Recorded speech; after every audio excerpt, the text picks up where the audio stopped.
겨울 서점에 오신 것을 환영합니다. 저는 김겨울입니다.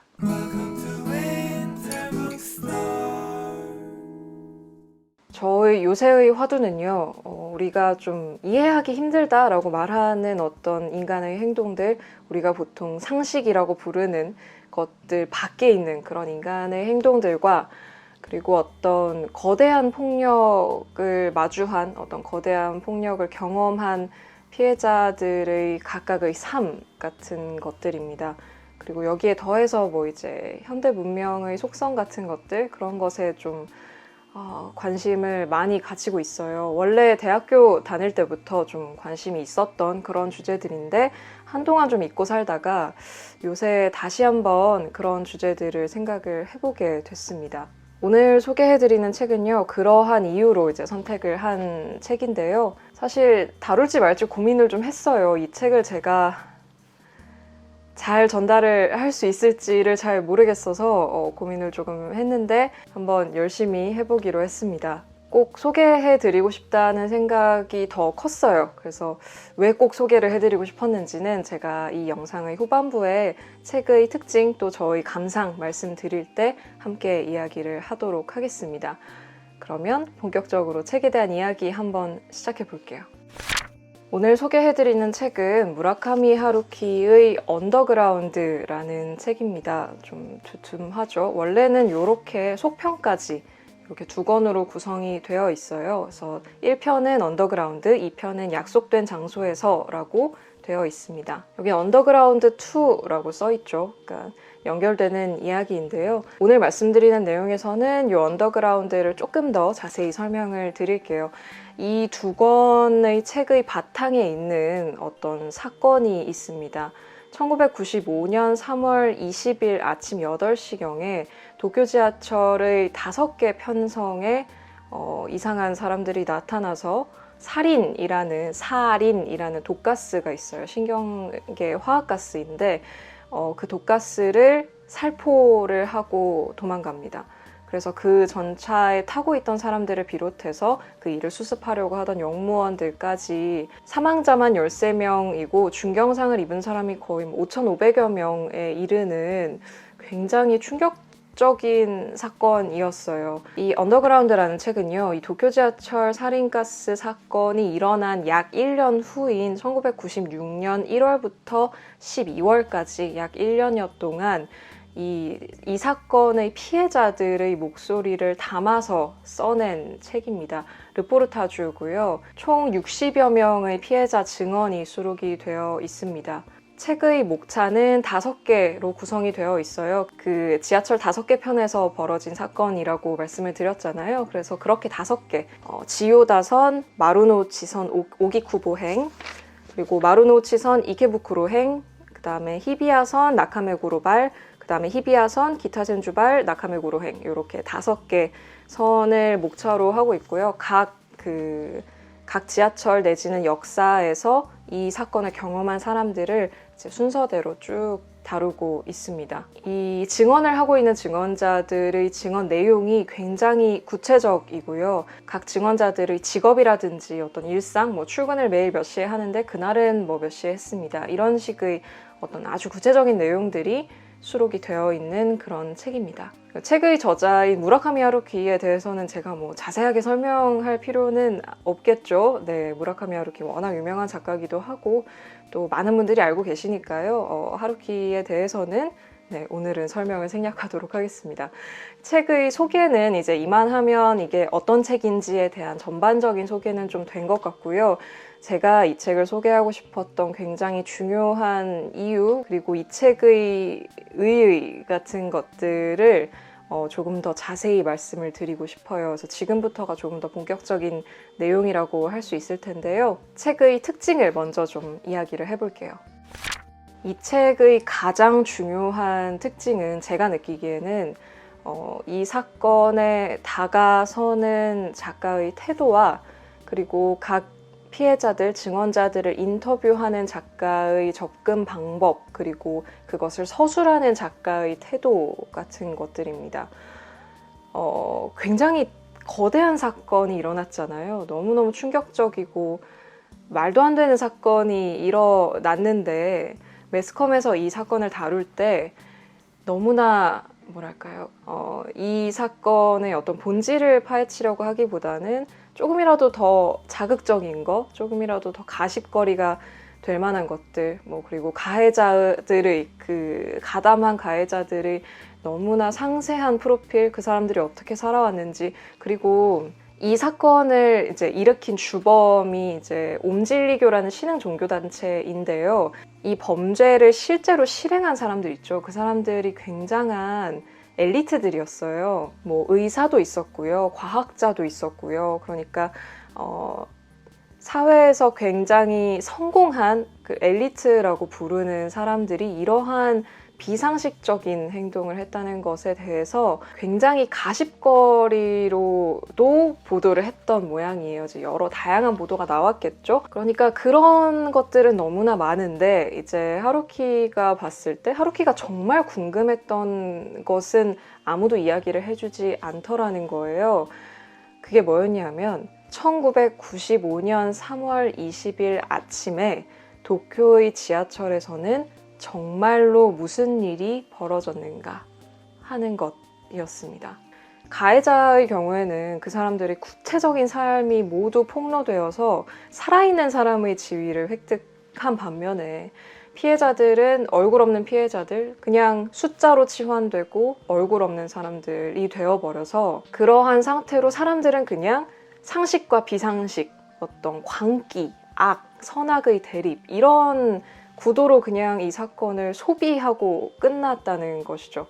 하루키가 정말 궁금했던 것은 그 각각 한 명 한 명의 피해자들의 삶, 그리고 그 사람들이 그 당시에 지하철에 있었을 때 정말 무엇을 봤고 무엇을 느꼈고 어떤 생각을 했고 어떤 상황에 있었는지 그 각각 한 사람 한 사람의 진실 이 궁금했던 거예요. 이 문제의식에 굉장히 공감이 가고요. 그리고 저도 그런 게 궁금해요. 그러니까 피해자가 몇 명에 달하는데 그 중에 몇 명은 어떤 사람이고 이런 것도 중요한 정보지만 제가 정말로 궁금한 것은 그 한 사람 한 사람의 삶이거든요. 그러한 거대한 사건을 경험한 피해자들의 구체적인 삶이에요. 그러니까 그 한 사람 한 사람은 숫자가 아니잖아요. 그런 이유로 읽은 책이기도 해요. 아마 하루키도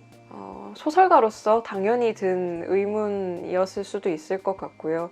그리고 하루키가 책에서 밝히건대 사건이 일어났을 당시에 하루키는 미국에 있었기 때문에 그러한 엄청난 매스컴의 어떤 모습을 직접적으로 경험하지는 않았고 그렇기 때문에 본인이 조금 더 백지 상태에서 이 작업을 시작을 할 수 있었다라고 이야기를 하더라고요. 이런 식의 문제의식 그리고 이렇게 사건에 접근하는 태도 같은 것들이 굉장히 중요하다고 생각을 하고요. 그게 이 책의 특징이자 또 제가 여러분께 이 책을 소개해드리고 싶었던 여러 가지 이유 중에 하나입니다. 그리고 책의 특징 두 번째는요. 이 책을 쓴 과정상에 있어서 드러나는 하루키의 어떤 철저한 윤리의식 같은 것인데요. 인터뷰어를 어떻게 선정을 했냐면 일단 매스컴의 보도를 통해서 이 피해자들의 명단이 발표가 됐었는데 그중에 이제 인터뷰를 할 의향이 있는 사람들을 한 명 한 명 이제 연락을 해서 찾았고요. 혹은 이제 주변 사람들에게 물어보거나 탐문을 통해서 찾았고 이것을 담당한 조사원들이 있었습니다. 이것을 하루키가 직접 하지는 않았고요. 일부러 하루키가 신문 같은 데다가 광고를 낼 수도 있잖아요. 하루키가 내가 이런 책을 쓰려고 하는데 증언자를 모집합니다 라고 할 수도 있고 그렇게 하면 훨씬 더 쉽게 이제 증언자들을 구할 수 있었을 텐데 그렇게 하지 않았다고 해요. 그렇게 하게 될 경우에는 이 찾아오는 사람들이 정말로 피해자인지를 알 길이 없고 그리고 전반적인 책의 분위기가 좀 달라질 수도 있고요. 그러니까 하루키라는 작가에 대한 호가 작용을 할 수도 있잖아요. 그래서 그런 부분도 이제 영향을 줄 수 있다고 생각을 했기 때문에 하루키가 전면에 나서서 사람들을 모집하지 않고 이제 조사원들이 그런 식으로 이제 사람들에게 컨택을 해서 그 다음에 이제 인터뷰를 진행을 하는 방식으로 인터뷰 대상자들을 선정을 했고요. 그 인터뷰를 해서 원고를 만드는 과정도요. 한 사람을 만나서 뭐 한 2시간에서 길게는 4시간 정도 이야기를 나누고 그 이야기를 나눈 걸 녹취를 해서 그 녹취 내용을 그대로 이제 거의 그대로 문장 읽기 좋게만 바꾸는 식으로 쭉 원고를 만들고요. 만약에 그 당사자가 빼고 싶다고 하는 내용은 빼고 바꾸고 싶다고 하는 내용은 바꾸고 해서 최대한 그 증언자의 목소리를 존중해서 그걸 살리는 방향으로 이제 글을 썼고 수정이 많이 가해진 경우에는 이제 원고를 보내서 그 사람이 오케이를 할 때까지 왔다 갔다 하는 식으로 해서 최종본을 책에 실었다고 합니다. 그 피해자들의 매스컴에 대한 불신이 굉장했기 때문에 그렇게 해서 최대한 증언자들의 목소리를 그대로 옮기는 것이 중요하다라고 생각을 했다고 해요. 만약에 본인이 가명을 원하면 가명을 쓰고요. 누가 가명이고 누가 실명인지를 밝히지 않음으로써 또 증언자를 보호를 하기도 했고요. 반면에 이 편에 해당하는 이 약속된 장소에서는 옴질리교 신자 출신 사람들을 인터뷰한 내용이거든요. 이 경우에는 이 하루키가 좀 더 적극적으로 반론을 하고 어떤 논리의 허점을 지적하는 방식으로 인터뷰가 구성이 되어 있어요. 그러니까 이 인터뷰에 임하는 작가의 태도, 그리고 인터뷰 내용을 글로 옮기는 작가의 태도, 이 책을 만드는 모든 과정에서 이 저자의 윤리의식 같은 것들이 너무나 잘 드러나고, 그래서 글이 어떤 저자의 감정이 들어가 있거나 그렇지 않아요. 그러니까 정말 증언자의 한 사람 한 사람의 경험을 아주 자세하게 들을 수 있는 그런 글인데, 그 어떤 글보다도 아주 강렬한 울림이 있는 그런 부분이 있습니다. 그러면 책의 감상을 한번 이야기를 해볼게요. 일단 이 책에 대한 저의 감상 첫 번째는요. 제가 딱 원하던 책이라는 것입니다. 이렇게 부합하기도 어려울 것 같아요. 제가 정말 찾던 종류의 책이고 왜 이제 와서 읽었을까라는 생각이 들 정도로 너무나 제가 원하는 방향의 책이었고요. 사실 이 책은 그 같은 해에 일어났던 우리나라의 또 다른 비극이 있죠. 1995년에 일어났던 삼풍백화점 붕괴 사고를 담은 그 증언을 담은 1995년 서울 삼풍이라는 이 책과도 사실 좀 결이 비슷한 면이 있어요. 여기는 이제 그 구급대원들이라든지 자원봉사자들이라든지 그 사건에 이제 뛰어들었던 사람들, 그 사건과 관련이 있었던 사람들의 증언을 이제 쭉 수록한 그런 책인데요. 약간 결이 비슷하긴 합니다만은 이제 사건의 성격이 조금 다르고 증언의 성격도 아무래도 좀 달라지다 보니까 조금 느낌이 다른 부분이 있어요. 요걸 읽으면서는 조금 더 이제 눈물이 나는 그런 측면이 있는데, 어쨌든 이런 식의 그 한 명 한 명의 개인의 삶을 다루는, 거대한 사건을 겪은 개인의 삶을 다루는 책이라는 점에서 심지어 그것을 다루는 저자의, 작가의 윤리의식이 너무나 투철하다는 점에서 굉장히 만족스러운 책이었습니다. 그러니까 저는 어떤 직업이든, 글 쓰는 사람이든, 지금 제가 하고 있는 일이든 그게 무슨 직업이 됐든 그 직업에서의 윤리가 굉장히 중요하다고 믿는 사람이고, 그래서 책을 읽을 때도 저자의 윤리에 대해서 이제 생각을 할 때가 있어요. 근데 하루키가 최대한 자신이 할 수 있는 최대한의 어떤 노력을 했다라는 그런 생각이 드는 책이어서 여러모로 만족스럽게 읽은 책이었습니다. 감상 두 번째는요. 만족스러운 책이지만 읽기 쉽거나 재미있었다는 뜻은 아니에요. 같은 피해 사실을 여러 명의 증언자가 각자의 진실을 이야기하기 때문에 같은 사건을 여러 번 반복해서 계속 읽어야 돼요. 그러니까 첫 번째 증언자가 증언할 때 이미 그 사건으로 죽은 영무원이 있을 것인데, 두 번째 사건에서 또 똑같은 걸 같이 경험해야 되고, 세 번째 증언자에서 또 똑같은 걸 경험해야 되고, 그러니까 간접 경험이지만 어쨌든 같은 사건을 계속 경험해야 돼요. 60여 번을 계속 해야 되기 때문에 독서 자체가 쉽진 않아요. 근데 그것이 힘든 독서라고 할지언정 이것을 직접 겪은 사람들의 고통에 비할 바가 아니잖아요. 좀 한 명 한 명에 집중해서 읽고 싶었어서 일부러 조금 더 천천히 집중을 해서 읽은 면이 있어요. 그러니까 비슷한 내용이 반복된다는 이유로 성의 없이 읽고 싶지 않았고요. 이게 같은 사건을 반복해서 증언하고 있기 때문에 뒤에 가게 되면 이때쯤 이런 일이 일어났지라는 걸 그 사건의 내용을 다 알게 되거든요. 좀 성의 없이 읽게 될까봐 그게 좀 걱정이 돼서 저도 끊어가면서 좀 천천히 집중해서 읽었거든요. 왜냐하면 이 책에서 하루키도 설명을 하고 있지만 이제 각 개인의 진실이라는 것은 모두 다 다르기 때문에 아주 술렁술렁 넘어가는 혹은 너무나 재미있게 읽을 수 있는 그런 책이고 독서인 것은 아니에요. 그것은 분명히 아닌데 그만큼의 가치가 있는 독서가 아닐까라는 생각이 듭니다. 그리고 사실 그러니까 저는 되게 책 읽다 잘 우는 편인데요.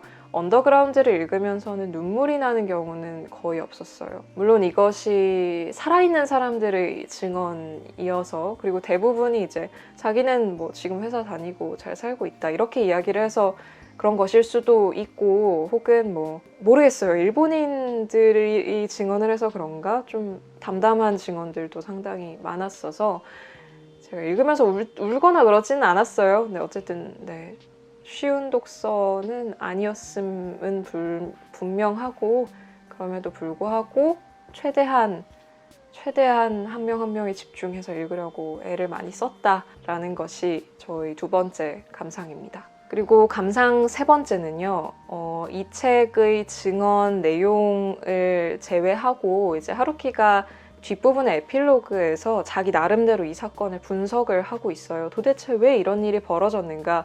그리고 우리는 이 사건을 정말로 해결을 했는가? 이 사건으로부터 우리는 어떤 메시지를 얻어냈는가라는 것에 대해서 반성적으로 이제 고찰을 하는 그런 내용이 있는데 그 부분에서 좀 생각할 거리가 많았던 것 같아요. 미친 사람들이 벌인 그냥 소행이야. 이건 그냥 비정상적인 사람들이 벌인 말도 안 되는 미친 행동이야. 라고 해버리면 그냥 끝인가?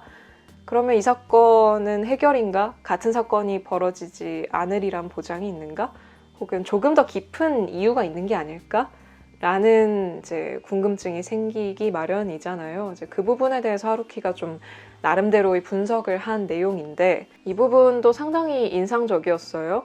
그 에필로그에서 유나바머 있죠. 그 미국의 유명한 테러리스트였던 이 유나바머가 쓴 글을 인용을 해 오면서 이 옴질리교의 테러를 설명을 하고 있는데요. 그러니까 유나바머의 편지에 그런 내용이 있다는 거예요. 그러니까 어떤 사회의 타율적인 그런 파워 프로세스에 길들여져서 우리가 자율적으로 뭘 하고 싶어도 할 수가 없게 된 사회에 살고 있다 라는 식으로 이제 유나바모가 썼다는 것이죠. 그러니까 어떤 사회의 억압 때문에 내가 나의 질서로 어떤 하고 싶은 것을 할 수 없다 그런 메시지인데 하루키가 그런 것을 지적을 해요. 그러니까 사회의 영향을 받지 않은 순수한 자아 같은 건 없다는 거죠. 그러니까 누구든지 그 사람을 둘러싼 사회의 영향을 받는 것이고 거기서부터 자신의 자아와 자신의 질서를 만들어 나가는 것이기 때문에 사실상 이 사회의 억압으로부터 완벽하게 분리된 순수한 자아 같은 것은 존재할 수가 없는 것이고 사람들이 사는 것은 기본적으로 이 사회의 영향, 사회의 억압이라면 억압, 그리고 자기 자신이 하고자 하는 것 사이의 긴장을 이제 잘 견디고 잘 풀어나가고 이 사이에서 자신이 어떻게 행동을 하는지 그것이 이제 그 사람의 삶을 결정하는 거다라는 이제 식으로 지적을 해요. 그런데 하루키가 보기에 옴질리교는 이 부분을 파고들어서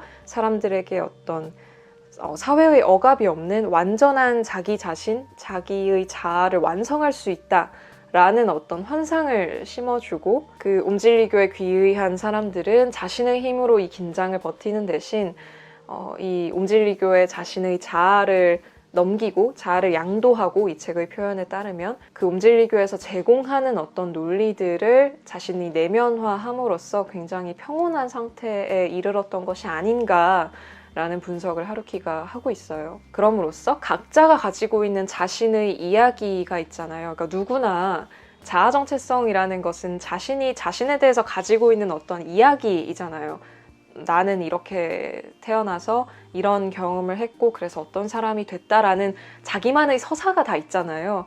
그 이야기를 포기하고 움질리교에서 제공하는 어떤 새로운 이야기, 그리고 굉장히 단순하고 명쾌하고 뭔가 고민거리가 없는 정답인 것 같은 이야기를 제공받고 그것을 체화함으로써 자아 정체성을 그 단순 명쾌한 이야기로 재정립을 했다. 라는 것이죠. 그래서 하루키는 이 움질리교의 교주였던 아사하라를 희대의 이야기꾼으로 파악을 하고 있습니다. 사실은 인생이든 세상이든 삶이든 명쾌한 것이라고는 애초에 존재하지 않고 그 불안정성을 견디는 힘, 내면의 갈등 상태를 견디는 것, 삶의 무의미함을 견디는 게 그게 굉장히 중요한 일이 아닐까 하는 생각이 들어요. 그런 복잡한 갈등을 견디는 힘 같은 것이 중요한 면이 있지 않나 라는 생각을 하게 하는 이 하루키의 에필로그 부분이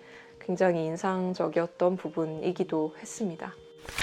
이렇게 해서 무라카미 하루키의 언더그라운드를 다뤄봤는데요. 가능하시다면 이 약속된 장소에서까지 읽으시기를 권하고 싶습니다. 이 두 가지 책이 좀 달라요. 좀 이 움질리교 신자들을 인터뷰하는 부분에 이르러서는 이 1편과는 또 다른 부분들을 느낄 수 있기 때문에 이왕이면 같이 읽으시는 게 어떨까 하는 생각이 들고요. 우리가 어떤 끔찍한 일들을 이 인류의 역사에서 혹은 사회에서 벌어졌던 좀 설명하기 힘든 끔찍한 일들을 그냥 괴담으로 치부하고 소비해버리는 것은 아닌가라는 생각을 하게 돼요. 나는 그런 피해를 당하지 않는다는 사실에 안도하고 그 피해자들의 삶을 상상하지 않고 그냥 그렇게 머물러 있지는 않은가라는 제 스스로에게 물어보게 되었고요. 한번 생각해 볼 문제인 것 같습니다. 제가 오늘 지금 촬영을 하면서 촬영이 되게 길어지고 있어요. 여러분은 되게 짝짝짝 편집된 걸 보시겠지만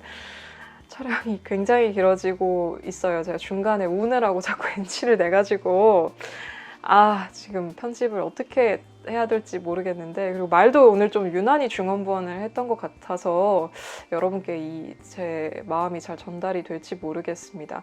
이래서 제가 이걸 소개를 할까 말까 고민을 했던 거거든요. 근데 역시 우려대로 촬영이 아주 엉망진창이 되었는데 제가 편집 과정에서 한번 열심히 살려보도록 하겠습니다. 되게 무사히 잘 결과물이 나오기를 바라면서 오늘 이 소개를 마쳐보도록 하겠습니다. 모두 건강하시고요. 따뜻하고 평온한 봄 보내시기를 바랍니다. 오늘도 와주셔서 감사합니다. 다음 영상에서 뵙겠습니다. 또 오세요. 안녕.